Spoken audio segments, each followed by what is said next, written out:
Welcome back to my another blog. So friends, আজকে হনুমান জয়ন্তী আর এখন বাজে 1:45। আমি এখন সব কিছু ঘরের সমস্ত কাজ সেরে ঘরে পুজো দিয়ে আমি এখন যাচ্ছি সামনে আমাদের পাশেই মন্দির আছে।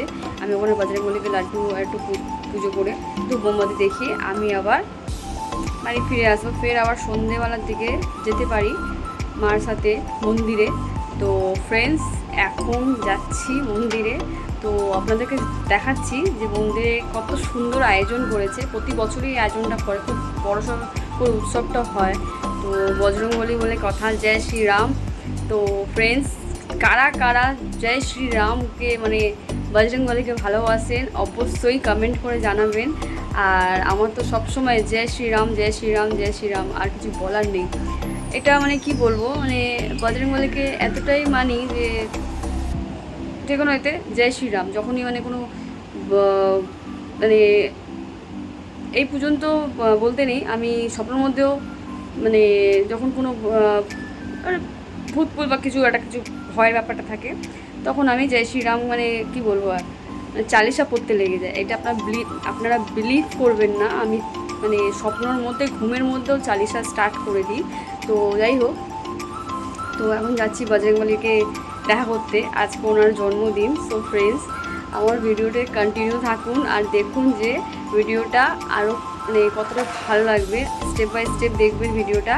আর যারা যারা আমার চ্যানেলে নতুন আছেন প্লিজ অবশ্যই কমেন্ট করবেন যে কেমন লেগেছে ভিডিওটা, আর প্লিজ সাবস্ক্রাইব করে নেবেন, একটু কঞ্জুসি করবেন না। আর তাড়াতাড়ি করে যারা যারা নতুন আছেন প্লিজ একটুখানি সাবস্ক্রাইব, আর প্লিজ অবশ্যই লাইক করবেন। তো চলুন, এবার আমি মন্দিরের দিকে যাওয়ার জন্য রেডি হচ্ছি, তো সঙ্গে থাকুন।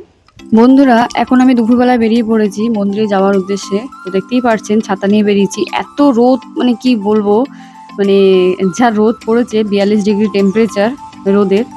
তো দেখতে পাচ্ছেন রাস্তায় একটাও লোক নেই। আর কি যে অবস্থা এই গরমে, আমি তো গরমের খুব একটা বেরোই না রোদের মধ্যে। তো পুজো দেওয়ার জন্য আমাকে বেরোতে হয়েছে। তা আমি মিষ্টির দোকানে চলে গেছিলাম, লাড্ডু দেখতে পেয়েছি লাড্ডু। এবার লাড্ডু নেব, লাড্ডু নিয়ে আমি চলে যাবো সোজা মন্দিরের দিকে। আমার লাড্ডু নেওয়া হয়ে গেছে, এবার আমি যাচ্ছি মন্দিরের দিকে। ভালোই রোদ পড়েছে। এবার রেল লাইন ক্রস করে যাব। খুব রিস্কি ব্যাপার, রেল লাইনের পাড়েই রয়েছে বজরংবলী মন্দির, তাও একটু দেখে পার হয়ে আমি পৌঁছে গেছি মন্দিরে। এখানে হোম হচ্ছে,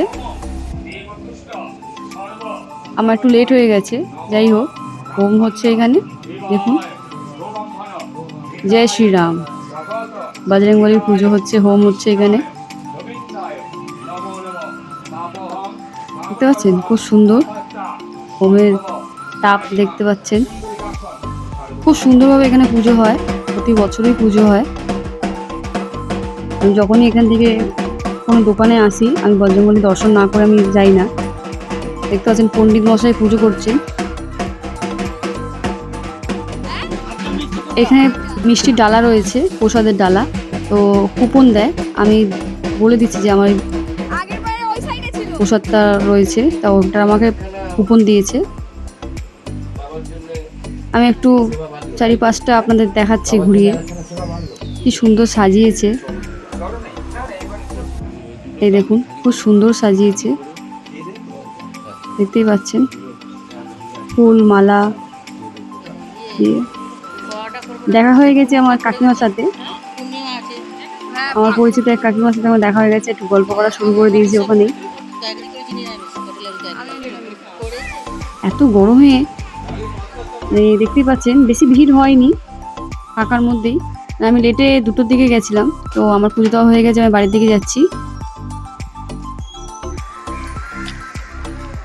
সন্ধেবেলা আবার চলে এসেছি আমি প্রসাদ নিতে, আমি 6টা নাগাদ এসেছি।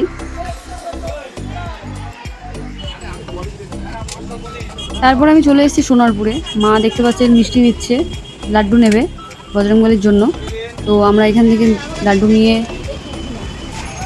চলে যাব মন্দিরের দিকে, মা নিয়ে নিচ্ছে। তারপরে নেব আমরা ফুল নেওয়া হয়ে গেলে এখান থেকে আমরা ধূপ মোমবাতি বাতাসা নেব।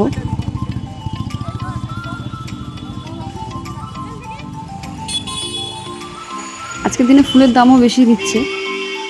যাই হোক, এখান থেকে ধূপ মোমবাতি বাতাসা নেওয়া হয়ে গেছে। এবার আমরা অটো ধরে চলে যাব বজরংবলী মন্দিরের দিকে। আমরা অটোয় উঠে পড়েছি, অটো ছেড়ে দিয়েছি, আমরা এবার চলে যাচ্ছি মন্দিরের দিকে। প্রায় আমরা মন্দিরের কাছাকাছি চলে এসেছি। এটা পাওয়ার হাউসের মন্দির। মন্দিরটা খুবই জাগ্রত মন্দির। একটা ছোট্ট বজরংবলীর মূর্তি ছিল, সেখান থেকে এখানে একটা মন্দিরে প্রতিষ্ঠা করা হয়েছে। খুব সুন্দর মন্দিরটা, আপনারাও চাইলে আসতে পারেন। খুব শান্তি পাবেন এখানে এসে।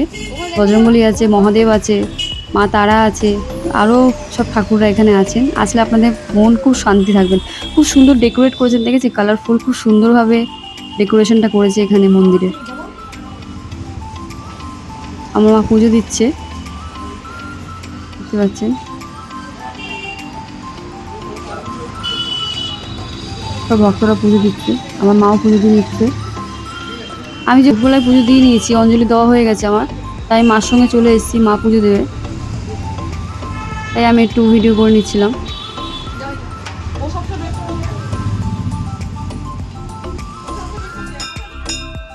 মা সব ঠাকুরদেরকে পুজো দিচ্ছে, প্রসাদ দিচ্ছে, ভোগ দিচ্ছে মা। এখানে নন্দীর মহারাজ রয়েছে, মহাদেব রয়েছে, এখানে বজরংবলী আছে সাইডে। এই দেখুন, বজরংবলীর পায়ের সিঁদুর সবাই নিচ্ছে, আমিও নেব। এই ফুলটা এতটাই ছোট, 15 টাকা নিয়েছে মালাটা, এত ছোট দিয়েছে কি বলার মতন না। মানে ভগবানের নামেও কঞ্জুসি করছে এরা, একটু বেশি মালাটা দিক। যাই হোক, হয়ে গেছে। বজরংবলী পুরো ঢাকা পড়ে গেছে, ভক্তরা এত ফুল দিয়েছে। আমি একটুখানি আবির নিয়ে নিয়েছি, পায়ের সিঁদুর। মা একটু পুজো করে নিচ্ছে বজরংবলীকে ভালোভাবে। জয় শ্রীরাম, জয় শ্রীরাম, জয় শ্রীরাম, ভালোভাবে মা পুজো করে নিচ্ছে।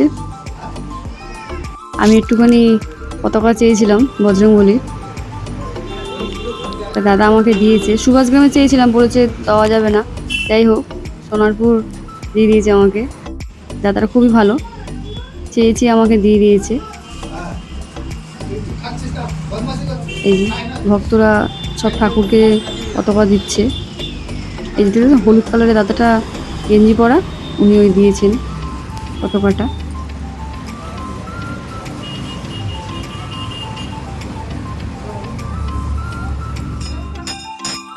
মা একটু প্রসাদ নিয়ে নেবে ঘরের জন্য।